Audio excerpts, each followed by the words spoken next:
بسم اللہ الرحمن الرحیم۔ السلام علیکم۔ کسی ملک میں ایک بادشاہ حکومت کرتا تھا۔ اس کے پاس دولت کی کمی نہیں تھی۔ وہ سونے سے بنی چیزوں کو بہت پسند کرتا تھا۔ وہ سونے سے بنی ہوئی چیزیں جمع کرتا رہتا تھا۔ اپنے اس شوق میں اپنی رعایا کو بھول گیا تھا۔ ان کی بھلائی کے لیے کوئی کام نہیں کرتا تھا، اس لیے اس کے ملک کے لوگ بہت غریب تھے۔ اس کی ایک بڑی ہی پیاری بیٹی تھی جس کا نام ہیلینا تھا۔ وہ بہت خوبصورت، اسے پھول بہت پسند تھے اور جب بھی موقع ملتا وہ باغ میں جا کر پھول جمع کرتی تھی۔ اس کی سالگرہ پر بادشاہ اسے سونے سے بنے ہوئے تحفے دیتا۔ ایک دن جب وہ وزیر کے ساتھ باغ میں چہل قدمی کر رہا تھا تو وزیر نے اسے رعایا کی مدد کرنے کو کہا تو بادشاہ نے غصے سے کہا، تم کو نہیں معلوم کہ میں دنیا کا امیر ترین بادشاہ بننا چاہتا ہوں۔ میں چاہتا ہوں کہ میں جس چیز کو چھوؤں تو وہ سونے کی ہو جائے۔ وزیر نے کہا، یہ تو بہت خطرناک سوچ ہے، اس سے بہت نقصان ہو سکتا ہے۔ بادشاہ نے کہا، گستاخ، خاموش ہو جاؤ اور مجھے مشورے مت دو۔ اسی وقت وہاں سے ایک پری گزری۔ اس نے جب بادشاہ کی خواہش سنی تو اس نے لالچی بادشاہ کو سبق سکھانا چاہا۔ پری بادشاہ کے سامنے آئی اور کہا، میں نے تمہاری خواہش سنی ہے اور اسے پورا کرنا چاہتی ہوں۔ بادشاہ یہ سن کر بہت خوش ہوا۔ پری نے کہا، کل صبح تم کسی چیز کو ہاتھ لگاؤ گے وہ سونے کی ہو جائے گی۔ بادشاہ یہ سن کر بہت خوش ہوا۔ اب اسے رات کو نیند ہی نہیں آ رہی تھی کہ جلدی سے صبح ہو اور اس کی خواہش پوری ہو۔ اس نے اپنے آپ سے کہا، کتنا اچھا ہوگا جب میرے پاس ہر چیز سونے کی ہوگی۔ صبح بادشاہ بہت جلد نیند سے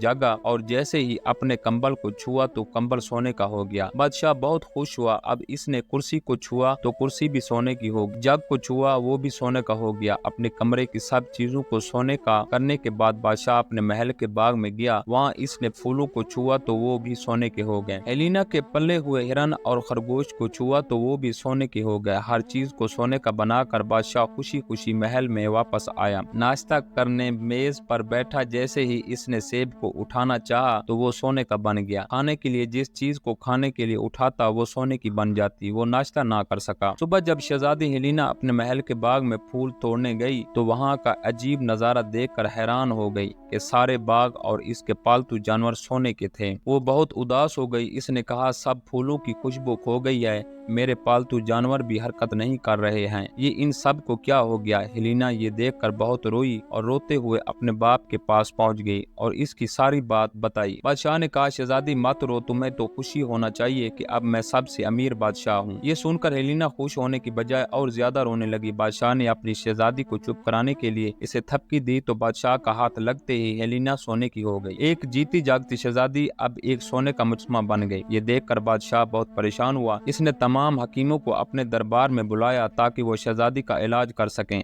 مگر اسے تو کوئی بیماری ہی نہیں تھی۔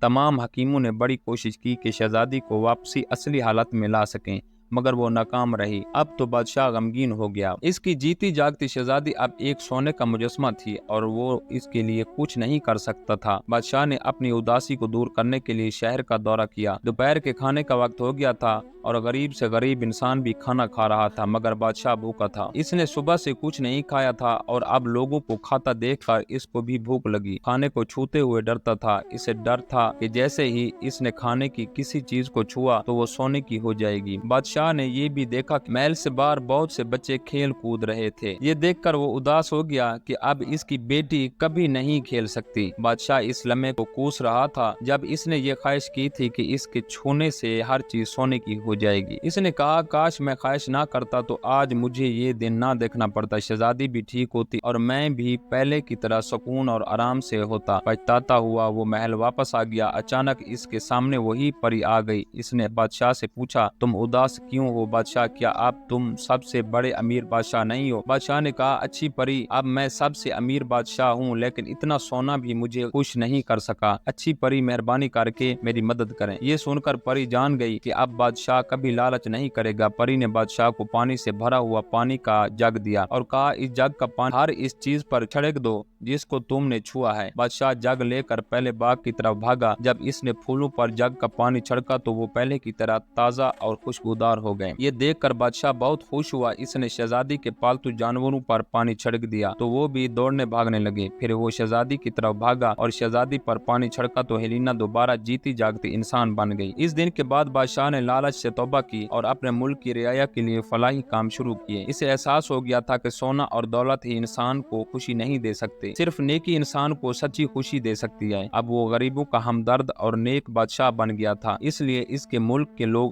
اس کو اب بہت پسند کرنے لگے تھے۔